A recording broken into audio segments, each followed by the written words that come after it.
Philip Leslie Macabeo, President ng SRPC at isang pigeon fancier.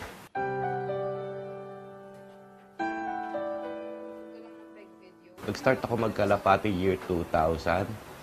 Matapos mag-uwi ng kalapati yung bunso kong anak na nag-ring bearer sa kasal. So mga puting kalapati ang alaga ko noong taon na yan.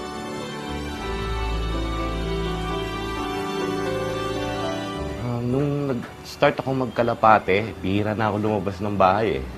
So lagi akong nasa loft ko. Kaya medyo nakatipid ako kasi hindi na ako umiinom, hindi na ako gumagala, hindi na, bihira na. Kaya maganda yung hobby. Dapat suportado ng family ang pag-iibon kasi nararamdaman ng mga alaga mo pagka inaaway ka ng asawa mo eh. Pag mainit sa'yo ang mga kapamilya mo, mainit din ang uwi ng kalapate. Kaya dapat harmonious yung relasyon ng pamilya sa ng kalapate para mag-succeed.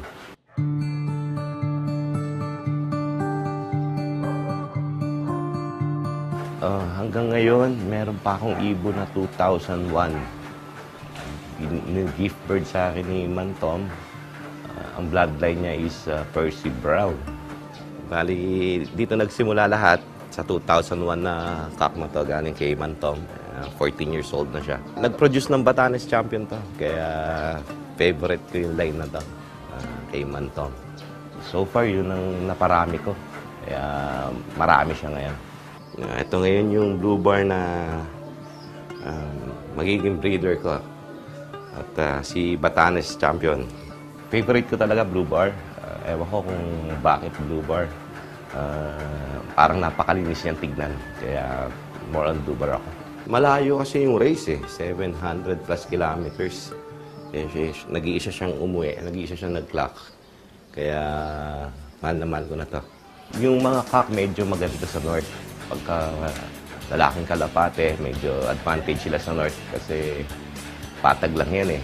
So, unlike sa south, pag south race na, tumatawid na siya ng karagatan, medyo pag malaki, hinihingal na. Kaya mas gusto ko yung hen sa south. Tara mga kalapatid, akit po tayo sa loft ko. Maliit lang ang loft ko eh. Kasi hindi ko naman kaya mag-alaga ng maraming kalapate. Kaya kailangan makahinga ka ng maganda sa loft para sure ball yung kalapate mo makakahinga rin ng maganda. Nandito po tayo sa second floor sa breeding loft ko. Makikita nyo, konti lang ang mga breeder ko. 15 pairs lang sila kasi ayoko ng maraming ibon. Unang-una gusto ko mataas siya. Kaya kasi sinabing loft, kailangan medyo mataas para lamang ka na sa trapping. Nung nagsimula pa lang ako mag-ibon, sa baba siya eh. Medyo natatalo ako sa trapping, mabagal pumasok ang ibon, hirap magturo. Kaya pinataas ko. Pangalawa, gusto ko well-ventilated. Ayoko nung papasok ako ng kulungan, iuubuhin ako.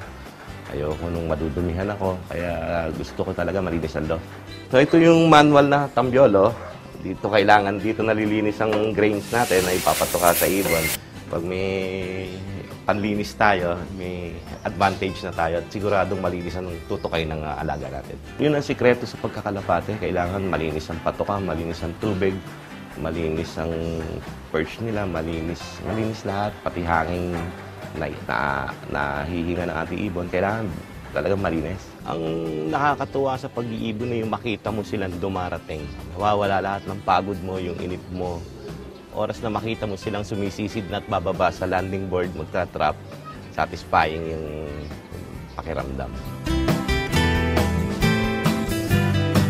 Tandaan po natin na ang kalapati natin ang magkakalaban. Hindi tayong mga magkakaibigan. Kaya keep the sport healthy and competitive para masaya tayong lahat. Yun lang po.